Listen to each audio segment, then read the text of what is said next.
Happy New Year, folks, or Happy Near New Year anyway. This is episode 370 of AskGSM here today for Wednesday, December 30th, 2020. I am Graham GSM Matthews. Hope you guys are doing well. I was really looking forward to ending the year on a high note after such a tumultuous, to say the least, 2020 for everybody. And then we had the passing of Brody Lee on Saturday, the day after Christmas. We're still feeling the after effects of it days later, and we probably will for a while to come. I tweeted the next day. I think I tweeted on Sunday, the day after it happened, that it still didn't feel real, and it still doesn't. That the guy passed away at the age of just, 41, after turning 41 a couple of weeks ago. He was only on AEW Dynamite a couple of months ago.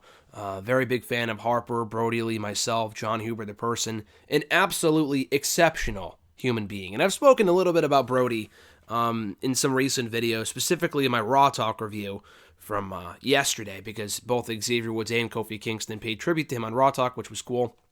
That's what Dynamite is doing tonight on AEW, which is really, really cool.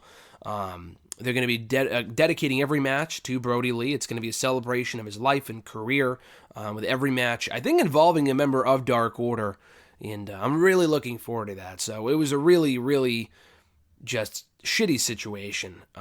There really isn't much more to say than that. I mean, it just really sucks for family, friends, fans, but specifically his family, his wife, and I believe he had 2 kids. Just an absolutely terrible situation, passing away pretty much out of nowhere.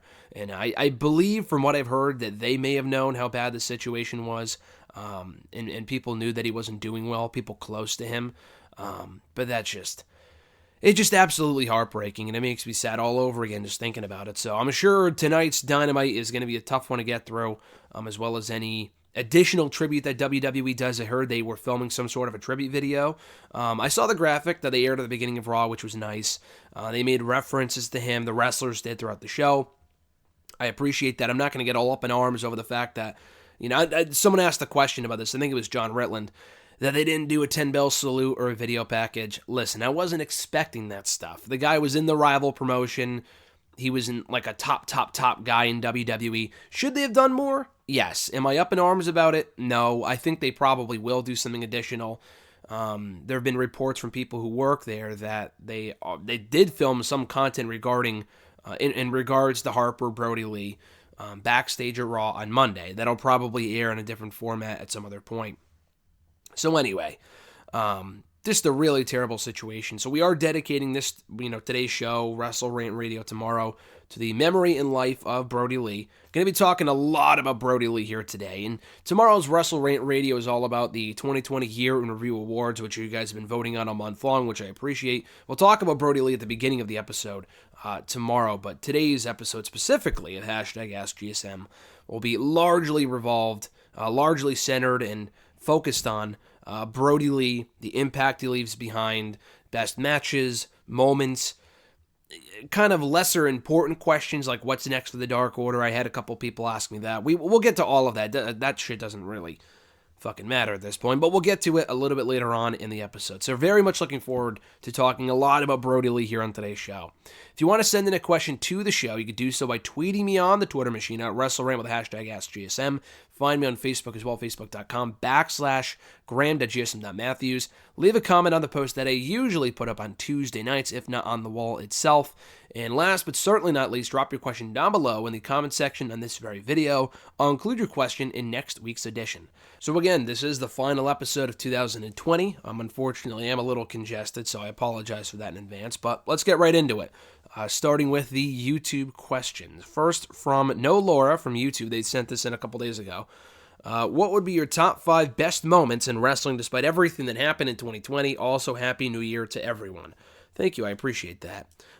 So, top best 5 moments in wrestling. Again, I don't want to say they're far and few between, because of the current circumstances. There were still a lot of great matches and moments, which I'll get to tomorrow on WrestleRant Radio when we're reviewing the 2020 Year in Review Awards. I'll get to all of that tomorrow. But I thought there were a lot of cool moments in 2020, specifically between WWE and AEW. Impact had their fair share of moments, specifically their Slammiversary pay-per-view I thought was very good. Back over the summer, the debuts of the Good Brothers and EC3 coming in for a one-shot. The return of the Motor City Machine Guns has been great. So for them, that was really, really cool. For, Ring of Honor coming back, I was going to say for Ring of Honor, their promotion coming back in September, relaunching the Pure Title Tournament. Not really a moment, but they had a great, final few months of 2020. What other promotions are there? NWA didn't really have many moments because they had a shutdown back in March. For WWE and AEW, a couple moments come to mind. Edge returning the Rumble will stand out above all else because just obviously there was a crowd there, but it was a great moment. Some people had an inkling of an idea that it might happen, but we didn't really truly believe that it could happen until it did. McIntyre winning the Rumble that same night was magical. McIntyre winning the WWE Championship in Mania itself was great. Otis getting the girl and Mandy Rose at WrestleMania. I think a lot of people forget about that. That was really, really cool. The Dynamite debuts of Brodie Lee and Matt Hardy on that first pandemic show. One of the best episodes of Dynamite they've ever done. And that was, again, the first show with no crowd. So that's certainly saying something. So I thought that was a great show. The Sting debut on that episode of Dynamite a couple of weeks ago was awesome. Kenny Omega beating Moxley for the title, turning heel, going to Impact. I thought that was awesome. A great way to close out 2020 in that respect before everything that happened in the last couple of days, which was unfortunate. Pat McAfee coming back to NXT was really cool. The Gargano heel turn earlier this year, not really one of my favorite moments, but I thought that whole thing was well done. Karrion Kross's debut, becoming champion, was cool. Again, not a top 5 moment, but I would say, it's up there. Man, I don't know. I'm sure there's a lot more I'm just not thinking of right now. Like the Retribution stuff was horrid. The Rollins and Mysterio stuff was terrible. The Firefly Funhouse match was great. Taker finally seemingly retiring at Survivor Series was a cool moment. The Roman Reigns Paul Heyman alliance would obviously be in that conversation as well from SmackDown. So those would just be a few. From AEW as well, I already mentioned a few. But in addition to those, the Brian Cage debut at Double or Nothing was really cool. I enjoyed the Elite Deletion match from Full Gear. Not everyone did. The FTR debut on Dynamite was cool. Miro's debut was cool. Darby Allin finally becoming TNT champion. Trying to think what else. I'm sure there's a lot more moments I'm just not thinking of, but those are the ones that come to mind.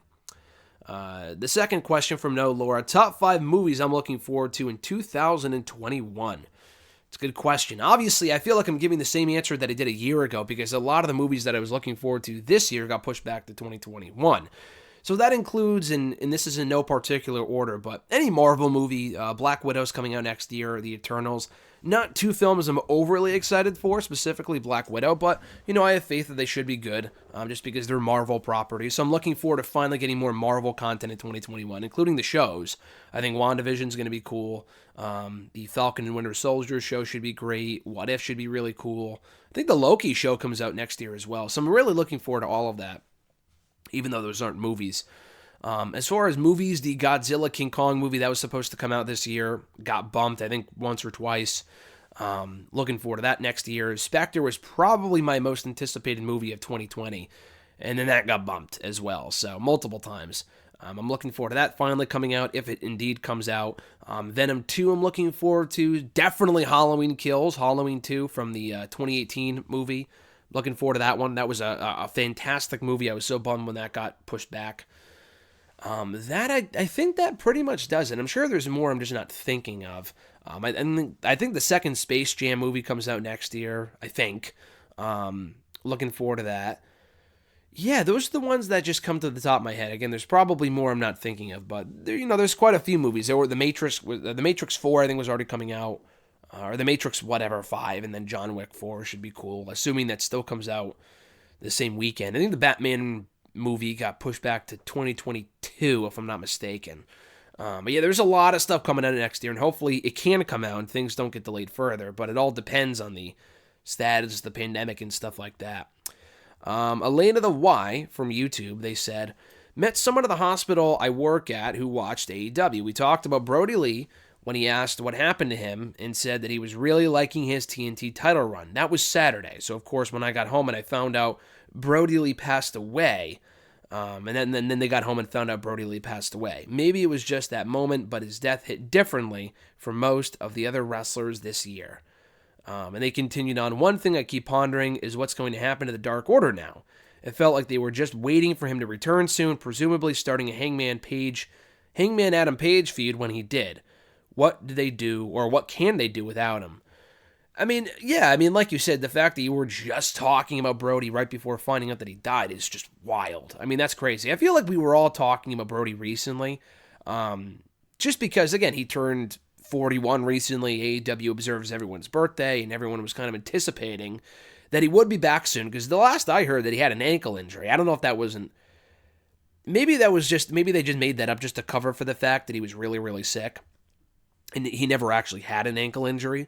But it's very possible he did have that ankle injury coming off the Cody match. And then this happened as well soon after. I think he got sick in like late October, early November. I know Tony Schiavone said it was right around the time they did that podcast with him in early November. At least it aired in early November. It might have actually been recorded in October.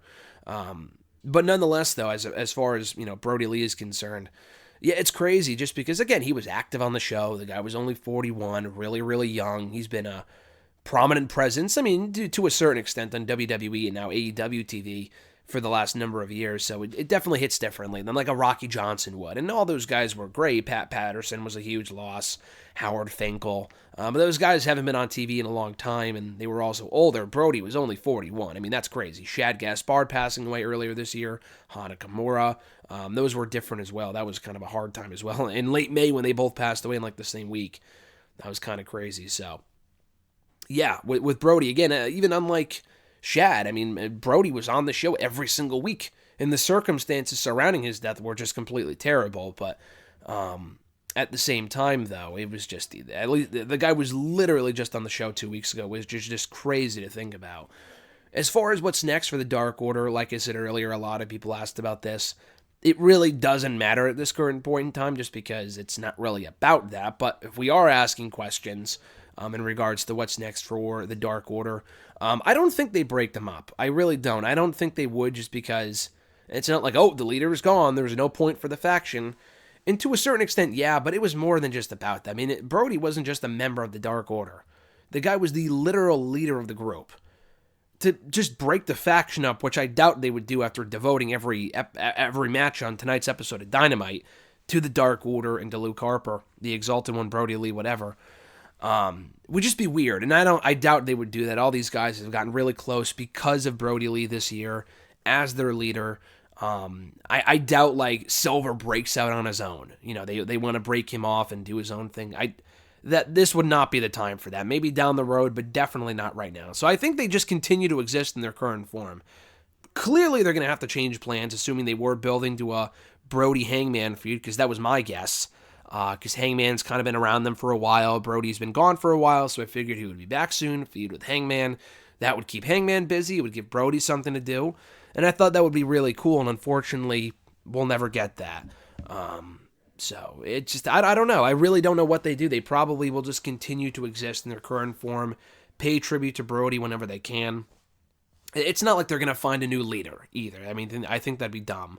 I know they also pitched like Luther as the Exalted One and Marty Scurll at one point, which we know ain't fucking happening at this point after everything that came out about him this year. And he's also still with the Ring of Honor anyway. I know they pitched like Matt Hardy as the Exalted One at one point. None of that shit even matters. I mean, their leader just literally passed away under terrible circumstances. So it's not like they're going to rush to replace him, nor should they anyway. I don't think that's really a case where they should replace the leader or whatever. The guy literally died. It's not like he left the promotion, So, I think they'll just continue to be the Dark Order and do what they've been doing the last couple of months. I've come to really like the Dark Order in 2020, specifically because of their bits on being the Elite. They got to show more of that character development and that personality on Dynamite, but they are doing a better job of that recently compared to in, months past, this past year. So, yeah, it's unfortunate because it throws a lot of things into disarray. It really doesn't matter because, of course, that all pales in comparison to the fact that we just lost the dude. But yeah, I really don't know to answer your question. A lot of people are asking that, but I just think Dark Order stays the course. They don't replace Brody, nor should they, and they just continue to do their thing. In the women's division with Anna Jay and maybe Tay Conti at some point if she ends up joining. Grayson and Uno in the tag team division. Silver and Reynolds in the tag team division. I think that'll just probably continue to keep doing what they're doing, to be honest with you. Matt Call Me PSN from YouTube, their first question was, thoughts on NBA Twitter roasting Chris Jericho when AEW aired after basketball last week? Man, that was just really shitty. I mean, I know Jericho does not look like amazing right now compared to how he did maybe 5 or 6 years ago. He's definitely bigger. He's definitely, I don't know, he didn't look great last week. I don't love like I'm a fan of the shorter hair, but the long hair is fine if he just kind of like puts it up in whatever, a bun or something like that. If he just kind of ties it up. When it's like all down like it was last week, he just looks weird. In my opinion, he doesn't look terrible. I think people are being a little too harsh on him. But then again, these people probably haven't seen Jericho since the early 2000s or 10 years ago. And obviously he has put on weight since then. He has a different body type. But you got to remember something too. The guy's 50 fucking years old. He's 50 years old. He's older now. But he can still go in there and do what a lot of us couldn't or can't at that age. You know, I'm not 50. I'm half his age actually. But still, I mean, that's pretty impressive. So yeah, I thought people roasting was a little unnecessary. It was funny, but at the same time, it was really mean too. So you kind of laugh, but at the same time, it's really mean to know that this guy was kind of getting bullied online. And I know Jericho's not a perfect person with some stuff that he says and does, but I don't think anyone should deserve to get that much hate, that roasted that bad. So he was essentially fat shamed, which I don't think with anyone, guy, girl, age doesn't matter. I think it's just not cool. So I know NBA Twitter was having some fun with Jericho, but man, they are fucking ruthless. Their second question, with Trent's supposed torn pec injury, should Orange Cassidy team with Chuck Taylor, or should Taylor go solo or be Cassidy's manager until Trent returns? I like the last option the best. I like Chuck Taylor as a singles competitor. I don't give a fuck. I think Trent on his own has potential. If Chuck got injured and Trent had to go off on his own, I think he'd do perfectly fine. They were pushing Trent on his own for a little while there late last year. Like, he beat Pentagon Jr. at one point. I think getting a match with Kenny Omega on free TV. I think Trent could be a breakout single star at some point. Chuck Taylor, I just don't see it. I like the guy, but on his own, he just does nothing for me. Orange Cassidy, my booking of him in 2020, AEW's booking him this year, my thoughts on it have been very well documented in terms of the fact that I wouldn't have had him, beat Chris Jericho twice and then go on to do absolutely nothing. But yeah, I don't know. I think he has more potential and he's more popular than Chuck is, so I would probably have Orange just continue to do his thing on his own and then have Chuck be his manager. I think it would be a major step backward for Cassidy to just start teaming with Chuck to replace Trent, and they kind of enter the tag team scene. The tag team scene does not need best friends right now. They have so many tag teams where they're not going to miss a beat. I like Best Friends a lot, and they're almost always on the show. But they don't need them to the point where they need to replace Trent with Orange Cassidy and then put them together. So I wouldn't do that. I think Orange should continue to do his thing, feud with Miro. Maybe they can have a tag team match against Sabian and Miro. But beyond that, though, it shouldn't be a full-time thing. I don't know how long Trent's going to be out. It could be a couple months. I'm not sure. If so, that really sucks. But Cassidy, not a main eventer by any means, should continue to do his own thing, and I would put Chuck with him as his manager, as kind of like his hype man or whatever. Which is kind of what they do with him anyway, so I would rather do that than have Orange continue to team with Chuck, and that kind of puts him further down the ladder, which wouldn't be a bad thing if this was 6 months ago, but they've built up Orange Cassidy so much to the point where they just put him in the tag team scene with Chuck Taylor. That is a massive downgrade from beating Chris Jericho in 2 big matches back-to-back. So we go to the Facebook questions from FD, who also wanted to pay tribute to Brody, which is really cool. Their first question was, I recently saw from Twitter saying that Brody Lee started the Dark Order in order to push the younger talents in becoming future stars like John Silver and Alex Reynolds. Do you agree on that comment? And if you agree, do you think that the Dark Order has so far achieved that purpose? Also, what will the future of Dark Order be in the long run due to Brody's passing? So I already talked about the future of Dark Order, but as far as Brody Lee trying to create new stars, I 100% agree with that. I mean, even Big E went on Twitter, I think it was yesterday or the day before, saying that when Brody's bumping days were over, that's what he said in the tweet, that Brody wanted to be a talent scout and help bring people that he knew from the indie scene and whatever get to the bigger stages. So I 100% believe that he wanted to help the younger talent in the Dark Order. I think even Evil Uno brought that up as well in a post or a tweet or whatever, when he said that it would have been very easy for Brody to come to AEW and be a single star. And had they approached him about the whole being the leader of Dark Order thing, he could have very easily just said no and moved on, but he didn't. He wanted to work with Evil Uno. He wanted to elevate all these other people, younger people like Silver and Reynolds, wanted to help elevate people like Preston 10 Vance, number 10, number 5, Anna Jay, people like that. So I think that's really, really cool. I think that's awesome. So, I think, did they achieve that purpose of creating new stars? Would I call them stars? No, but I think the Dark Order, while not this amazing faction by any means, has absolutely done its job in getting me more familiar with every person in the group. For the most part. I don't really know a lot about Alan 5 Angels or Preston 10 Vance. They're on the show quite a bit. 5 and 10, what are they called? Nickel and Dime, or 5 and Dime, or whatever their fucking name is as a team.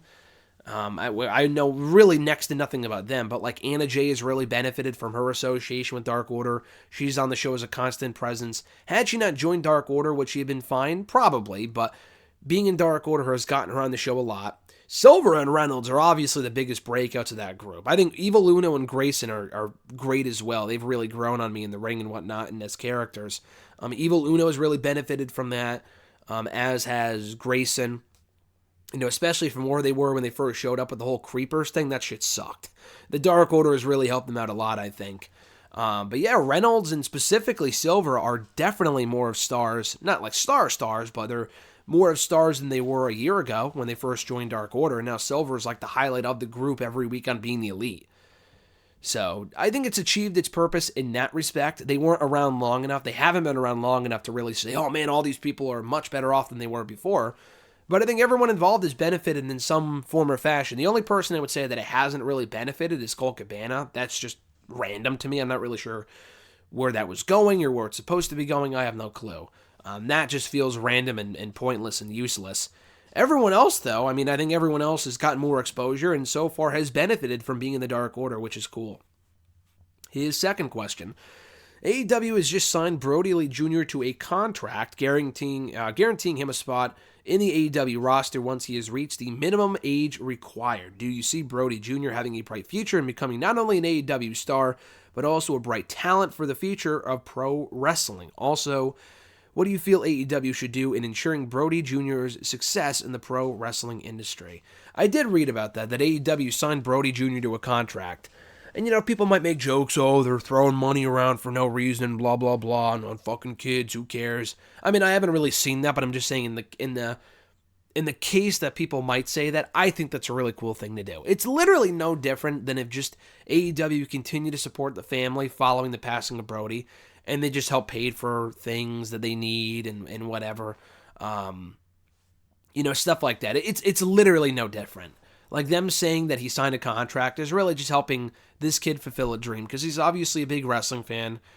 Brodie Lee himself has talked about that. Brody Jr.'s father has talked about how big of a fan he was and how he'd be a future world champion one day and all this other stuff. So I thought that was really, really cool. Listen, it's not like the kid's going to be on TV tomorrow winning the world title. Let's not get ahead of ourselves here. It's not a David Arquette situation from WCW 20 years ago. It's not like that at all. It's literally just saying, hey, when he becomes of age, which is not going to be, the kid's 8 years old, I think. He's not going to be of age for another 10 years. Who even knows if AEW will be around at that point? I'm sure it will be, but does he have a bright future? Listen, the kid's 8 years old, I have no idea, but just from what I've heard about him, from Brody Lee himself and what other people in the business have said about Brody Jr. and him being backstage and stuff, I think he does. As long as he stays the course and is still as passionate about the business now as he, in 10 years as he is right now, I think he'll be perfectly fine. And again, I think it's a really cool gesture that AEW signed him, quote unquote, or actually did sign him, I don't know. I think that's really, really cool. And it gives him something to look forward to when he gets older and he can train in the meantime with Cody or the Nightmare Factory or whoever the hell. And I think that's really, really, really cool.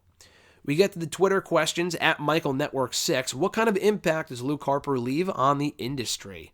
It's a good question. Obviously, Luke Harper, Brodie Lee, wasn't the biggest star. Maybe literally in terms of size.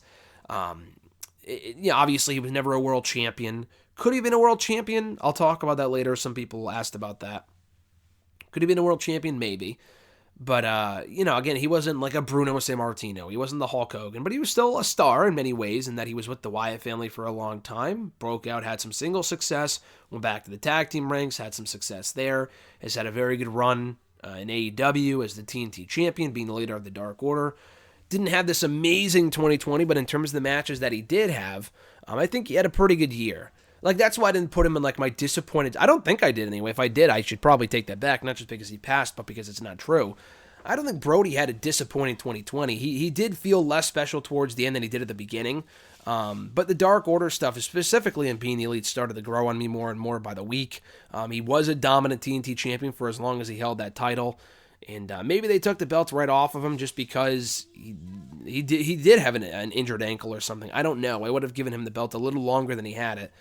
But nonetheless, though, he definitely leaves behind a huge impact in that he was one of the best big men of the modern era, if not of all time. I mean, this guy was out there doing flips and dives and shit well before most big men were in the early 2010s. You didn't see a lot of big men doing that in the late 2000s or before that. But Brodie Lee was in the independent scene, and he took that style to WWE. Obviously, they didn't use him to his full potential on various occasions, but he was able to go in there and just be himself more often than not, have great matches, have great moments, be a champion at several different points. So I think that's really cool. But yeah, I think that's the impact that he leaves from like an on-air standpoint. Behind the scenes, he leaves behind a much bigger impact, in that we have not seen a single bad word said about Brodie Lee from anyone in the last couple days since his passing. No one has a single bad word to say about Brodie Lee, John Huber, Luke Harper. Just an absolutely exceptional human being by all accounts, and who did some great things and really helped out a lot of people. So he will be remembered as one of the best people to ever grace this business, which sometimes can be far and few between. I haven't really met many bad wrestlers, but at the same time, I haven't worked in the industry, so I don't really know. But like a lot of people, could be selfish and do this or that for themselves and do bad shit. He had no demons, it seemed like. It seemed like he was just a natural, and just a genuinely great human being, which is really, really cool. So I think that's the impact that he leaves on the industry, both in front of the camera and behind the camera, for people behind the scenes who knew him best. At JCDSINY1219, John's question was, I kind of answered this earlier, but what do you do with the Dark Order in the short term after Wednesday night? So like I said, I don't think they break up the group. I don't think they find a new leader. What do they do in the short term? They should probably still continue to be on the show. It's not like they pull them from the show. It's like, oh, we got to repackage the gimmick now that Brodie's not there. I think that would be shitty. Nor would they do that anyway. They're devoting an entire episode of Dynamite this week, tomorrow, or tonight rather. Jesus, I got to get my shit straight. They're devoting an entire episode of Dynamite to this group. Every member of the group is in a match tonight. So the fact, I'm not saying you're saying this, but I'm just saying anyone thinking that, they're going to take him off TV to repackage him or whatever, give him a new gimmick or blah, blah, blah. I don't see that happening. I don't see that happening at all. So I just feel like they'll continue to keep doing what they're doing, probably just with more direction. Because they haven't had direction recently just because I feel like they were waiting for Brodie to come back. Now knowing that he won't be back, they'll probably just move forward with something else. In terms of not a new leader or a new name or a new group or whatever, but in terms of like a new feud, putting them in the tag team title mix or having them feud with Adam Page. They can maybe they've already had Eva Luna lose to Page, so they don't have any other big single stars in the group aside from Brody, so I'm trying to think who else that could be. Cole, I feel like Cole already lost to Hangman a couple of weeks ago or months ago anyway, so I don't really know what you do, to be honest with you, but I think they'll just continue to be on the show, pay tribute to Brody, maybe be involved in the TNT title mix. Maybe they turn face. Maybe that's what they do. It's hard to boo these people anyway because they're so entertaining on BTE. So maybe you just make it a little more fan-friendly, the gimmick itself. It's a little less dark. It's not light order, but you make it a little less evil, and it's, more of a fan-favorite group. I don't know. I'm not really sure. I guess we'll find out in due time. At E13A, how do you feel about this week's AEW Dynamite becoming a tribute show? I think that's awesome, like I said earlier. I think it would have been weird to go on with the shows. They were never going to act like nothing happened, obviously. It's not like they're just showing a quick graphic, doing a tribute, and then moving on. Oh, Kenny Omega versus Phoenix tonight. They can save that for next week. They can save that for the first show of 2020, and honestly, that makes more sense anyway. Because we're getting McIntyre and Keith Lee next week for the WWE title. It makes more sense to have a world title match for Dynamite on the first episode of Dynamite in 2021, excuse me. So I think what they're doing instead, I think is great, because they're just pushing, they're not even canceling that card, I don't think. I think they're just pushing that stuff back to the first 2 weeks of 2021. So I think that's great. I'm looking forward to seeing tonight's tribute show and putting a member of Dark Order in each match and putting together the people who have history and who his son likes, who's going to be there. -1, I think, is what his name is in Dark Order. I think that's really, really, really cool. So, yeah, I'm looking forward to tonight's show. I'm definitely going to be watching that first over NXT, because usually I switch off, but I'm definitely watching Dynamite first tonight. I'm at Iwagu91. Their first question was, I hope you enjoyed your Christmas and will have a Happy New Year. Thank you. I appreciate that. Hopefully you do as well. Continuing on, did you learn that Kane, like Triple H, will go the entirety of the year not competing at all? So, yeah, you mentioned the Triple H one recently. That one surprised me. The Kane one surprises me even more, because Kane, unlike Triple H, will wrestle on the occasional Raw or a SmackDown. But Kane I don't think, has wrestled all year. When was the last time he was in a ring? Was it around WrestleMania season last year? Let's look it up real quick. Kane win-loss record. Just because I know he made a few appearances last, like he won the 24/7 title. I wouldn't count that as a fucking match. That might have been the only time he, like, quote-unquote wrestled last year, was when he became 24/7 champion. I know he made a few Raw appearances. I just don't know if he competed or not. Let's see. No, that was it. Yeah, the last actual match that he had, not counting the 24/7 title stuff, which, I mean, I guess technically last year was the first year that he had without competing in a match, but I guess they count the 24/7 title stuff as a match. You'd have to go all the way back to Crown Jewel in November of 2018, which is a bad match to end your career on, but I'm sure he'll wrestle again, whether it be on a Raw or a SmackDown or a pay-per-view or whatever, WrestleMania, Battle Royal, Royal Rumble.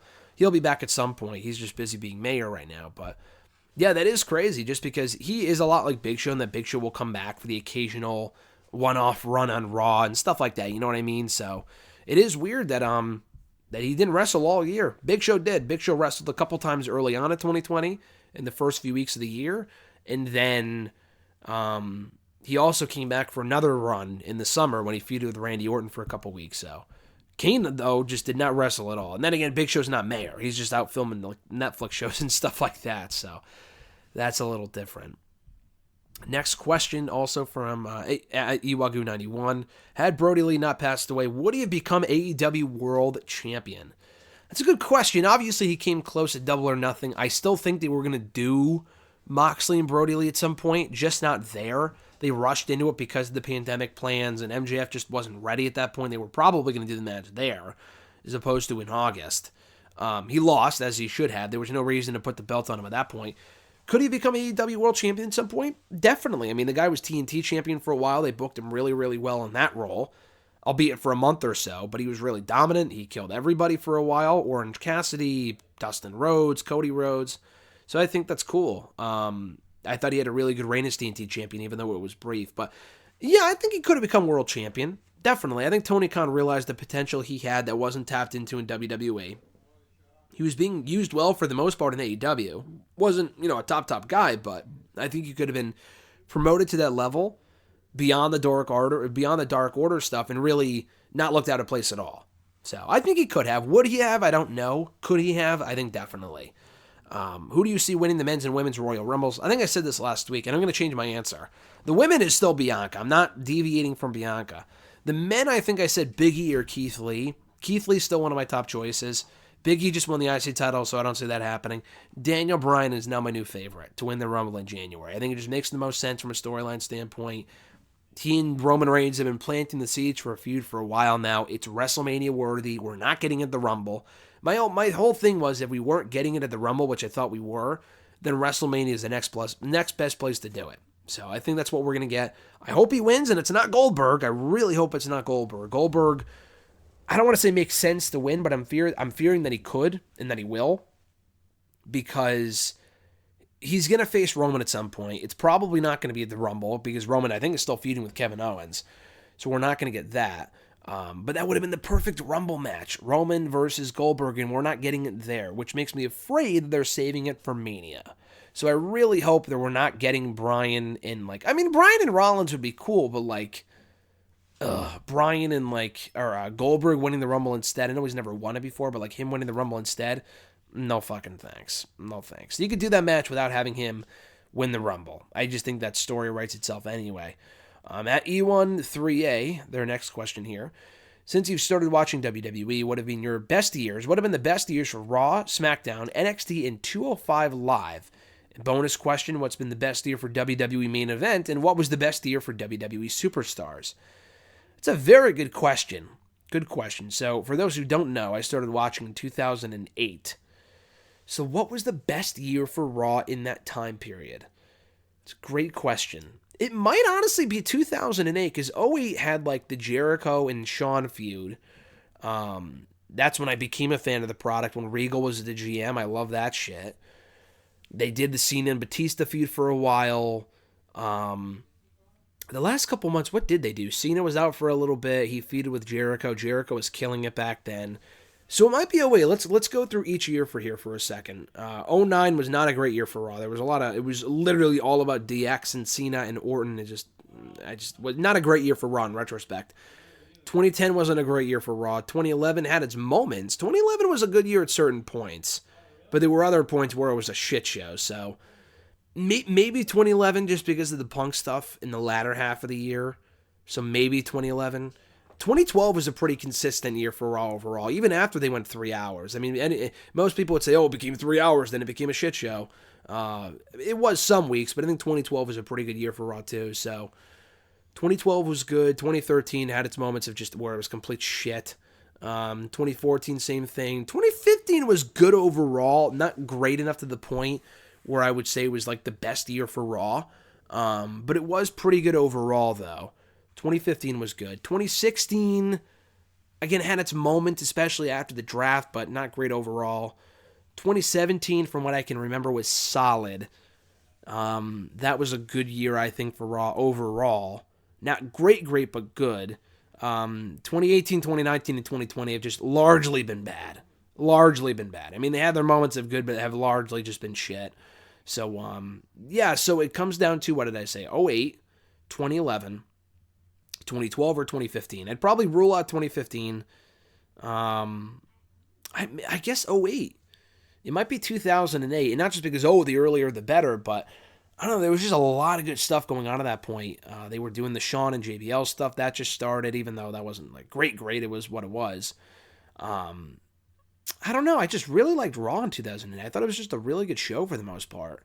And again, maybe it's just a bias because I started watching, so I'm kind of nostalgic for it, but I feel like all the other years it was just largely either just not good or just not a lot going on, or the 3 hours were a bore. 2012 was consistently good for the most part. So I might say 2012, but again, there were points where just the show was not that good. So either 2012, 2011 had its moments. I'm going to say 2008, but 2011 and 2012 come close to being up there as well for Raw. For SmackDown, it might also be 08. Actually, no. That's a lie. I'm going to say 2016. 2016 was a fantastic year for SmackDown. 08 had the Edge and Taker stuff. It was a good show overall.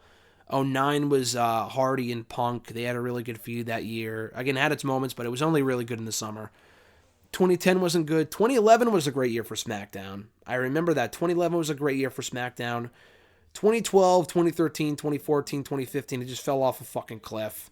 They just didn't give a shit about SmackDown at that point. 2016 was really when they started to take it seriously. When they moved it to Thursdays, live on USA, starting on Tuesdays after the draft specifically, it was an amazing show. 2016 SmackDown was special. 2017 was good until after the draft, and it went to shit. 2018 was good for a while, I would say the latter half of the year. 2018 was actually a pretty good year for SmackDown too. Last year and this year have just been up and down. It's been getting good lately, but it wasn't good for the first half of the year. So definitely 2016 SmackDown is the best. NXT, man, there's so many good years of NXT that it's tough to say. Man, I know 205 Live is definitely 2018 because 205 Live started in 2016, so I can't say 2016. 2017, people stopped giving a fuck at that point. 2018 is really when they started to take it seriously again. Right after WrestleMania, they revamped the entire show. That was when Alexander was on there, Murphy, Nice, a lot of good people. I think I said Cedric Alexander. Ali was still on the show for a while. Hideo Watami was there for most of the year. I think all of the year, actually. So, 2018 was the best year for 205 Live. For NXT, I don't know. I want to say 2015, but I feel like the show itself is better now than it was then because of the 2-hour format, because they have more people. The weekly shows weren't amazing. They really weren't. The takeovers were what were great. So either 2015, if we're talking about the weekly show year, or 2017 and 2018 were good too. Fuck, I don't know. Not this year. Maybe 2019. Maybe, because that was when they first went live later on in the year. I'll say 2015 just because I remember it being a very good year overall, and then in 2019 they didn't go to 2 hours and really kick it up a notch until the final few months of the year. So we'll say 2015 as being the best year for NXT, the show itself overall. Or I guess 2017, it goes either way. Bonus question, again, like I said, main event and Superstars. I mean, Superstars probably 09. I didn't really watch it when it first came out, but that was probably the biggest year for the show just because that was when they had all the names on there and it was still on TV. In 2010, at that point, it just became just complete filler. So it would have to be 09 when it first premiered. And then for main event, again, it was at its biggest in like 2012, 2013 when it first premiered. So I would say probably 2013 because 2012 was when it first debuted. Maybe 2012. 2014 was when it got taken off the network and then just no one cared anymore. And then the show has been complete filler since then, 2014, 2015. I'll probably say 2012, if not 2013. It also had some good moments too. Did main event. So I'll probably say 2013 for main event. I enjoyed main event in 2013. In 2012, there wasn't enough time in the year for when it debuted in October to say that it was a great year for the show. Let's see. Back to @Iwagu91. What do you think of the late, great Eddie Guerrero's final heel turn on Rey Mysterio back in 2005? I thought it was great. Like, the whole Dominic, the whole custody of Dominic thing was silly, but the feud itself was great. They had a lot of great matches. That was one of Eddie's best runs. He really reinvented himself again after being the beloved WWE champion a year earlier, became this hated heel by 2005. It was a really great run to end his career on before he unfortunately passed away. So yeah, I gotta go with that. I'm not really what I'm going with. I'm not really sure why I said that, but that was a great run though. I gotta go with that as one of his better runs of his career, just because the story was strong for the most part, the matches were great, and that Rey Mysterio ladder match at SummerSlam with him and Eddie was really, really good. At RJ_Marceau, so I gotta go to his text real quick because he tweeted me a question and then he texted me a question. So the question he texted me was this. In the Ruthless Aggression documentary, creative writer Brian Gewirtz said that each year they would select 3 people to push and attempt to get over. If you were writing for 2021, who would be the 3 people you would push and attempt to try and get over? It's a great question. I remember them saying that in the documentary, and it's such a good question, and it should be an annual question. 3 people that come to mind right off the bat. I didn't write anyone down. Keith Lee. You should definitely get him over next year as being a big deal. And Roman Reigns I would focus on as well, but he's already at that level, so I wouldn't focus on him. Keith Lee, Big E should be another pet project as well. Now that he's Intercontinental Champion, that helps. And I guess Riddle, I want to see Riddle in a more prominent position on the show. If not Riddle, Bianca, if we're talking about men and women. You just said people, so I'm assuming men and women. Probably Bianca. Bianca should be an even bigger deal in 2021. So Bianca, Keith Lee, and Big E would be the 3 people I would focus on in 2021 and really build the brands around, both Raw and SmackDown. RJ's second question, which legends were promoted over your time watching wrestling and you became a fan of before seeing them work? When I started, Yokozuna, that is British Bulldog, had action figures and featured in the video games and made me a fan. Luckily, we have the network and we can watch old content. I mean, the number one answer is Ultimate Warrior. I'm not sure if you knew that or not, RJ. If that's the answer you thought, I would say. But obviously, the Ultimate Warrior. I became more of a fan of him through his own personal YouTube stuff and inspiration videos that he did, more so than his work. But I became an even bigger fan after watching his matches and promos and stuff like that. So definitely Ultimate Warrior is number 1. Savage is another because again that was well past my time. I mean, he came in the 80s and was there through the 90s in WWE. I started watching in '08. Grew to love Savage through watching his work as well. I mean, those are, I guess, two obvious answers because they're huge names. You're talking like Yokozuna, British Bulldog, like lesser-known people. Regal's another one because I started liking him towards the end of his career, so I'm not sure if you would count him. But you said legend, so...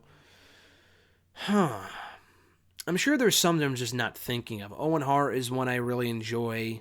Eddie Guerrero wasn't around for. He always did great work. Benoit's in-ring work, again. Obviously, the tragedy is what defines his life, but from an in-ring standpoint, I became a fan of his work through watching old content. That's a really good question. Aside from the Warrior and Savage are the two, top answers, obviously. I'm trying to think of other people that I grew to like over time without watching them work, and I saw them in like video games and action figures and stuff like that. Sting would be one. I guess I saw him in TNA, but I just didn't really... I was never a fan of Sting until like later on when he came to WWE. Sting, Kurt Angle, yeah, he was in TNA, I guess, when I started watching. I'm not really sure. That's a good question. I would say Warrior and Macho Man, but as far as other people, Brock, he wasn't around when I started watching. Obviously, he came back in 2012, but I became a big fan of Brock in his absence. I thought it was super cool when he came back. So, yeah, I guess those are probably the people I would go with. At Reborn Again, John Ritland from the YouTube machine and Twitter. Check out his YouTube show, Real Honesty with John Ritland. His first question was, some fans, and I use that term loosely, got upset with how WWE handled the tribute to Brody Lee. Shouldn't these fans see the bigger picture and realize that the company and talents did their best in the wake of a shocking passing? So again, like I said earlier, I mentioned this at the beginning of the episode. Should they have done more? Yes. Considering how long he was with WWE, they should have done more. The thing is, though, he just worked with AEW. They don't have to do anything. Should they have? Yeah. Did they absolutely need to? No. But the thing is that I think they filmed some sort of tribute video or got people's comments on Brody or whatever for a future network thing, I would think. So yeah, they should have done more on Monday because it was 36 hours after he passed. They didn't. It's not that big of a deal. I'm not going to tweet the company and tell them, oh, fuck you didn't do the Brody Lee thing, blah, blah, blah. It's really... It's nice they did anything at all. Obviously, they did the graphic. They should have done more, but a video package would have been nicer. 10 bell salute. But the guy didn't work there recently. He worked there last year, so I get it. But at the same time, I would have done more. I'm not overly angry about it, but it's nice they're doing something additional in addition to all that other stuff. The tributes were nice, but that was really on the wrestlers' part, not WWE's, I don't think. It's nice they're doing an additional tribute for the network, so I'm looking forward to that. And hopefully they can continue to pay tribute to Brody for everything that he contributed to WWE and beyond, because the guy was an amazing human being who deserves to be recognized and honored and remembered. His second question here, so the Tornado DDT apron spot with Ricochet and T-Bar, just why? Yeah, just a really dumb spot. There's a lot of dumb stuff like that. We see it in NXT, we see it in AEW, just a lot of dumb stuff they shouldn't be doing. Less of that shit in 2021, please. It's just not necessary. It's for a forgettable match between Ricochet and a member of fucking Retribution. Who cares? Just keep it small. You know what I mean? Just keep it simple. You could bust that stuff out when it matters. For a match like that on Raw, it doesn't have to be like that. You don't have to be doing shit like that. It doesn't matter. People don't care. And it's just reckless because one move like that could end someone's career, let alone life. So hopefully they can tone that shit down in the new year. At noob_n_code 1991, what are your thoughts on Randy Orton trying to set Alexa Bliss on fire on Raw this week? I didn't really care about the angle, to be honest with you. I thought it was just dumb. I think the Orton and Fiend feud has been really good overall, but I just think the ending to Raw this week just wasn't good. I said this last week, I actually liked the ending to the TLC pay-per-view with the Fiend getting lit on fire by Orton. I thought that was cool. I thought it made for a great visual. It was well done. It was in line with what the character would do, Wyatt that is, and what would happen to him. He'll be back anyway. Alexa Bliss isn't the Fiend. I mean, she's a great character recently, but she doesn't need to get lit on fire. We know she won't get lit on fire. And the way they did it was just dumb. It didn't make me look forward to next week. And if you liked it, cool. But again, I think stuff like that is nice and it's fine when done sparingly and when done in moderation. If you overdo it and do it too much, then it just becomes stupid. So when they did it at TLC, I thought it was cool. The more you do stuff like that, though, the dumber it's going to get. So, I didn't really care for the ending to this week's Raw. It wasn't terrible, but I just thought it was stupid. Their second question, what are some of your 5 favorite Luke Harper / Brody Lee matches? It's a great question. AEW, he didn't have a lot of like big matches because he was only there from, his last match was in October and he debuted in March. The Jon Moxley match was great. The Cody Rhodes dog collar match was great. I would probably put that in my top 5. I thought that was really, really good. So I would put those on there. The Dustin Rhodes match on TV was pretty good. The Orange Cassidy match was good as well. I probably would mention those. From WWE, the Shield matches were amazing. The Wyatt family and the Shield from Elimination Chamber 2014 was phenomenal, largely due to Brody and Luke Harper's work. So he was fantastic there. The ladder match with Dolph Ziggler from TLC was amazing. From TLC 2014 for the Intercontinental Championship, just fantastic stuff. Just probably the best match he ever had in that company. And the Randy Orton match from Elimination Chamber 2017. Nothing on the line, I don't think. Just a straight-up match because Orton was breaking away from the Wyatt family at that point. That was a great match, too. They had a really, really good match. I think Luke Harper actually had a match on TV with like AJ Styles or something. That I remember being good as well. So, any matches, or the Usos from Battleground 2014 was fantastic too. I was actually there when they lost the SmackDown tag titles to the New Day on the SmackDown after SummerSlam 2 years ago. That was a fun, no disqualification street fight too. So, yeah, any of the matches I just mentioned would probably be among my favorites of Luke Harper's and Brody Lee's in WWE. Let's see. At noob_n_co 1991's next question here. Which NXT wrestler should go to the main roster in 2021? They're saying for Raw, Undisputed Era, Rhea Ripley, and Io Shirai. For SmackDown, Johnny and Candice, Damian, and Shotzi. Those are good choices. Undisputed Era, I don't really know if it matters where they go. Like, I fear if they go to Raw, because Raw sucks. But like, maybe they should go to Raw and just just destroy Retribution and just have them be a thing of the past. Rhea Ripley should absolutely go to Raw. Io, will she get called up? Probably, because she's been in NXT for a while, but like Dream's been there forever. I don't think Dream's getting. I mean, he might get called up just to get him the fuck out of NXT, but I'm not even sure if the main roster wants him. Io, if Rhea goes to Raw, then Io should go to SmackDown. I think if they're going to move Johnny and Candice, which I'm not sure if they will, but if they do, I think they'd be a better fit on SmackDown for sure. Damian should absolutely go to SmackDown. Shotzi, will they move her? I don't think they'll move Shotzi. I don't get the sense that they will. I feel like they would move, I don't know. Who else is in NXT? Like Karrion Kross. I could see him moving up next year. I think he would go to, him on Raw with The Fiend would be cool, but him on SmackDown wouldn't be bad either, so. Any one of those would be fine. But yeah, anyone that you mentioned, I don't think I would move anyone else aside from the people that you mentioned. Like Lorcan and Burch, I don't see going anywhere. Maybe Pete Dunne would be cool.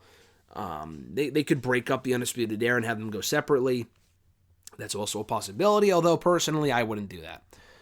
At Scarlet One, best and worst of the Wednesday Night Wars from last week. I thought NXT was a great show. I enjoyed the street fight. I thought Isaiah Swerve Scott and Jake Atlas had a good match. Rhea Ripley and Dakota Kai had a really good match. Bronson Reed came back. The Mercedes return was great. Leon Ruff and Timothy Thatcher I would put in that worst category just because Thatcher should not be fucking losing all the fucking time. I'm looking forward to the fight pit, but like, come on, bro. Like, that's just ridiculous. Tyler Rust and Aria Daivari was fine. I like Tyler Rust. He's growing on me. I just don't know if beating Daivari is going to do a lot for you because Daivari does nothing for me personally. And Adam Cole and Dream I'd probably put in the worst category, even though it wasn't bad. It was a good match, just we've seen it before. I don't give a fuck about Velveteen Dream. I just don't care. So it was a fine main event, but just didn't really do a lot for me personally. From Dynamite, I just thought it was a weak show by Dynamite standards. I just did not think it was a good show at all. The Sting stuff with Darby Allin really kind of felt like more of the same. It was good, but just felt like more of the same. No real progression there. Inner Circle and Top Flight had a good opening match. The six-man tag team match, Dark Order and Jurassic Express, I mean, who cares? Pac and the Butcher, I didn't really care. The match was fine, but I just didn't care. The wedding announcement, whatever. Dustin Rhodes and Evil Uno, don't care. Shida and Alex Gracia, didn't care. And the Young Bucks and the Acclaim was one of the best parts of the show. I really enjoyed that World Tag Team title main event. So I thought Dynamite was a really weak show last week, but NXT was a far superior show, in my opinion. So let's see. Next question, also from Scarlett. Have you seen or heard anything about Wonder Woman 1984 or Pixar's Soul? It's a good question. Haven't seen either one yet. I know they both came out on Christmas on Disney Plus and HBO Max, respectively. HBO Max for Wonder Woman and then Disney Plus for Pixar's Soul. Soul I'll probably watch New Year's Eve with Alexis because she's a big Pixar fan. I have Disney Plus, we can watch it. Probably will watch it on New Year's Eve. Wonder Woman 1984, I'm probably going to go see it this weekend. I don't have HBO Max, so I might have to go to a local theater, and it's safe there. If they're even open, I don't know. I would go to a local theater just to go see it, with no people there, obviously.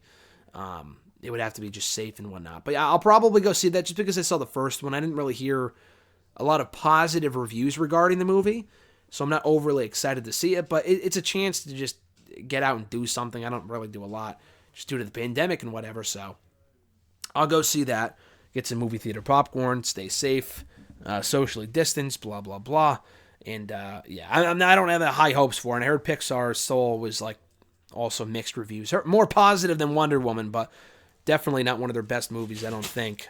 Best and worst of 2020 from that Scarlet one as well. Again, this is such a general question when it comes to just AEW and WWE in general, but there's a lot going on. I'm not really sure. There was just so much that went on between the two companies this year. Obviously, the pandemic would be the worst thing to come out of it. The deaths and stuff like that. Brody Lee's recent passing, no crowds. That would be all the worst, but like the best, we got Edge coming back. We had Drew McIntyre's push. Jon Moxley's reign was also really good. Hangman and Adam Page did some great stuff. The debuts of Matt Hardy, Brody Lee, and FTR were really good. There was a lot of good stuff throughout the year as well. Not all bad, even though the circumstances sucked. They made the most of it. We had a lot of cool stuff this year.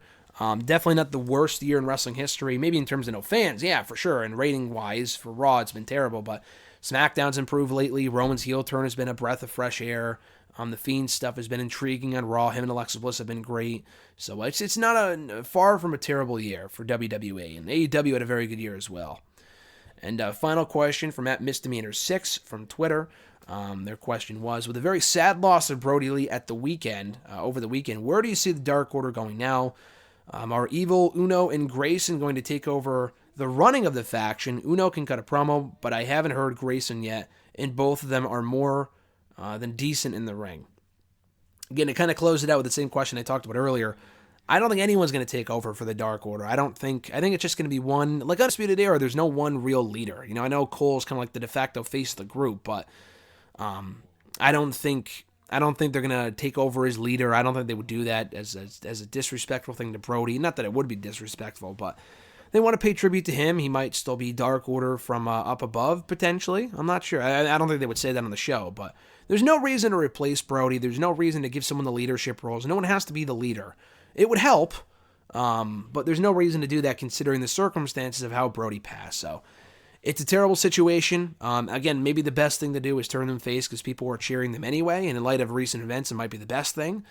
But yeah, just keep the course with them. I've enjoyed the Dark Order, and maybe they can get more title shots and title runs and stuff like that. They got to build up Uno and Grayson more in the tag team division because I think they're really, really good, and I think they can be tag team champions if built up the right way.